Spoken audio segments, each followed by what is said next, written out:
You want to know some career killing mistakes that you need to avoid?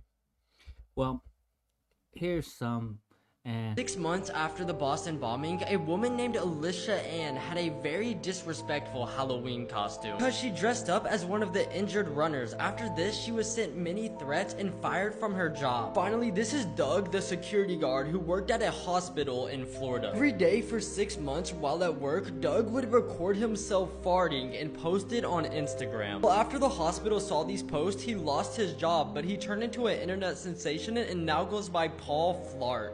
here's the reason why you need to avoid some of these mistakes. Now, comment down below if you ever made any mistake that killed your career or done anything that got you fired.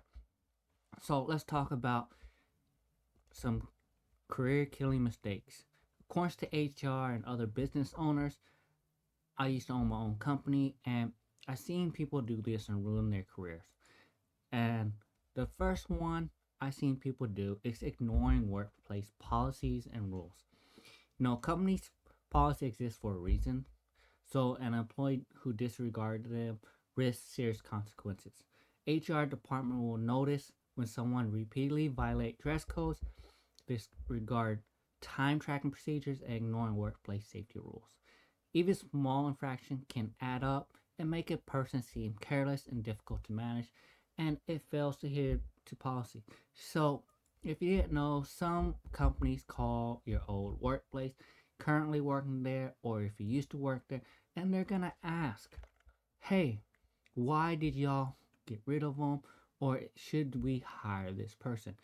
And if they have these type of violation, counting on who in HR they're talking to, they can tell everything, all your infractions, what you're doing wrong, and you might not get your job in the future because it's a workplace violation. Once they start saying, yeah, he couldn't follow any policies and procedures, you most likely will not get that job. If he doesn't want to follow policies and procedures, we can't have them around. Now, number two, missing deadlines without taking responsibility. Now, missing deadline happens all the time. It's one of these things that as an engineer, I had to get used to it and I had to explain, hey, you know, things happen. I lost XYZ time. But as a professional, you have to take responsibility.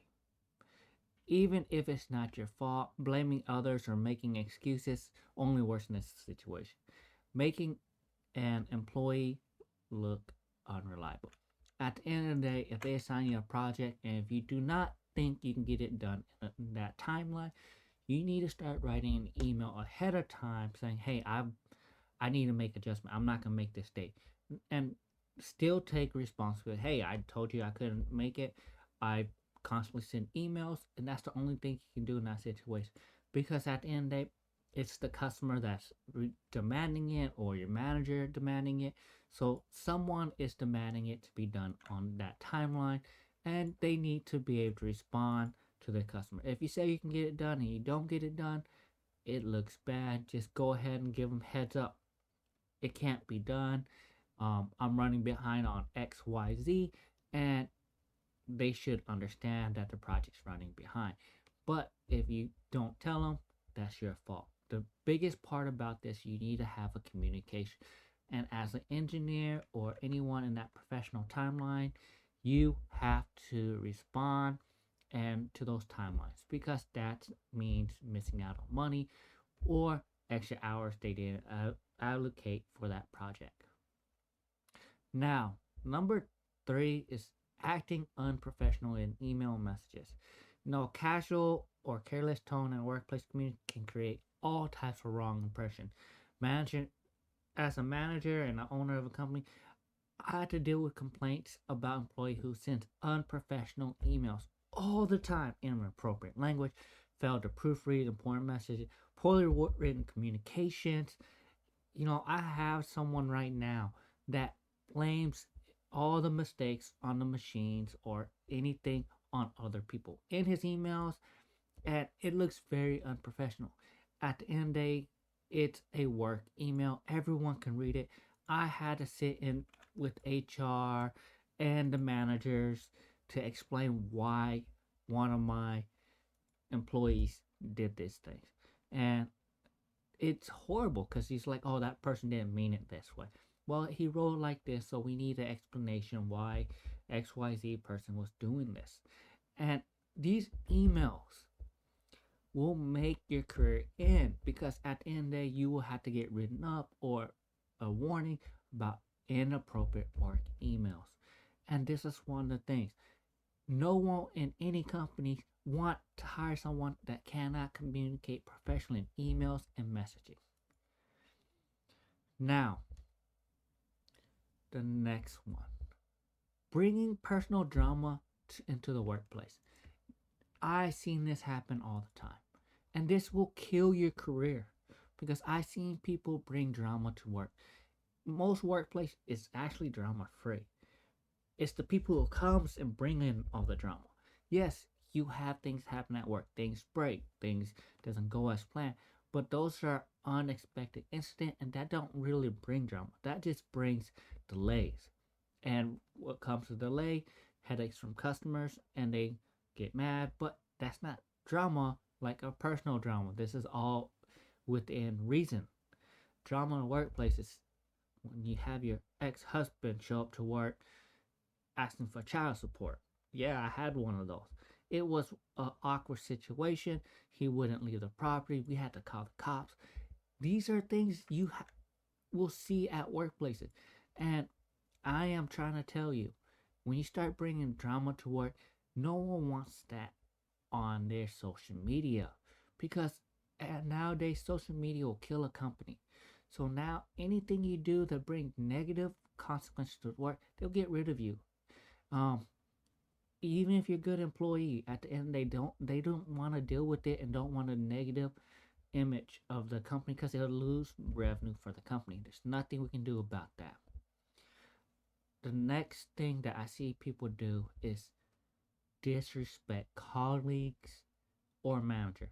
A toxic attitude out towards coworker or supervisor can damage the professional reputation faster than anything else.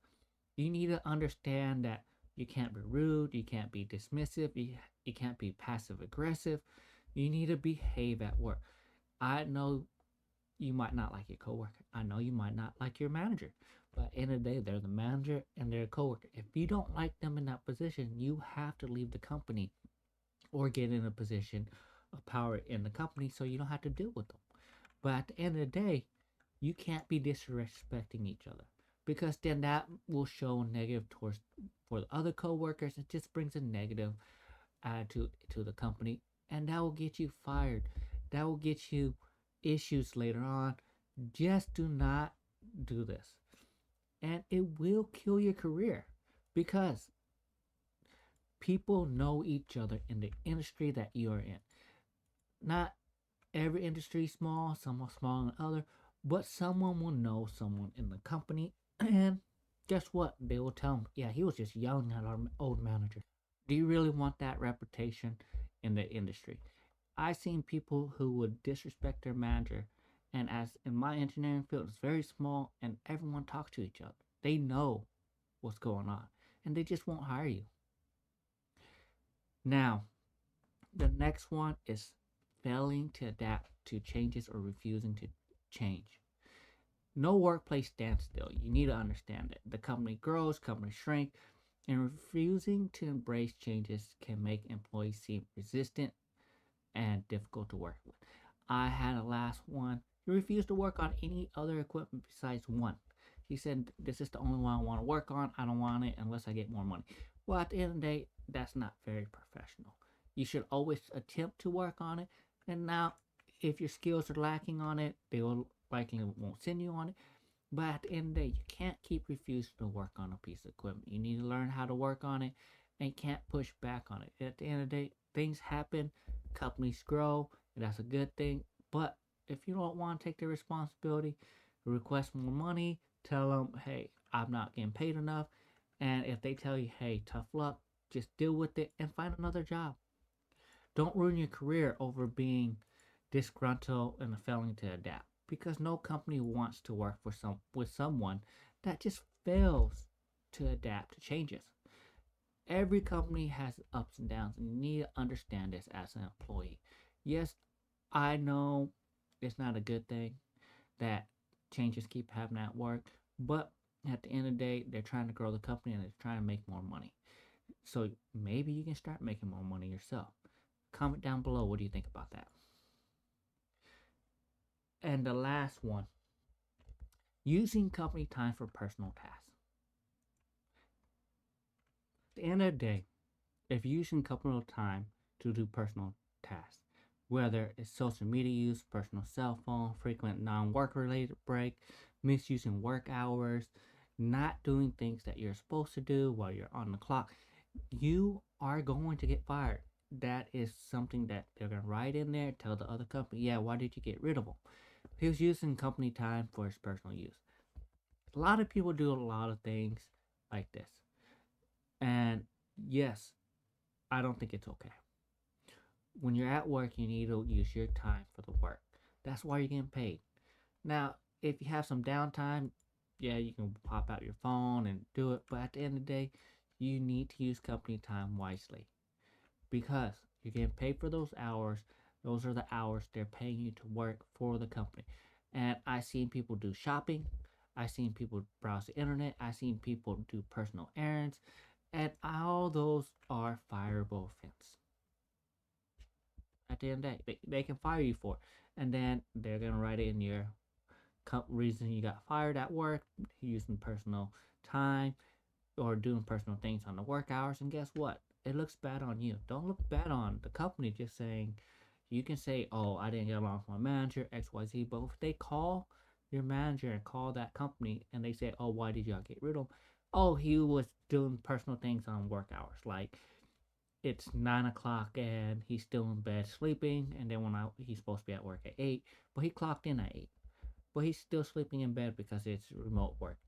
I had those issues. Trust me, you can get fired immediately for those things. But like and subscribe, those are the things, some of the things that'll kill your career.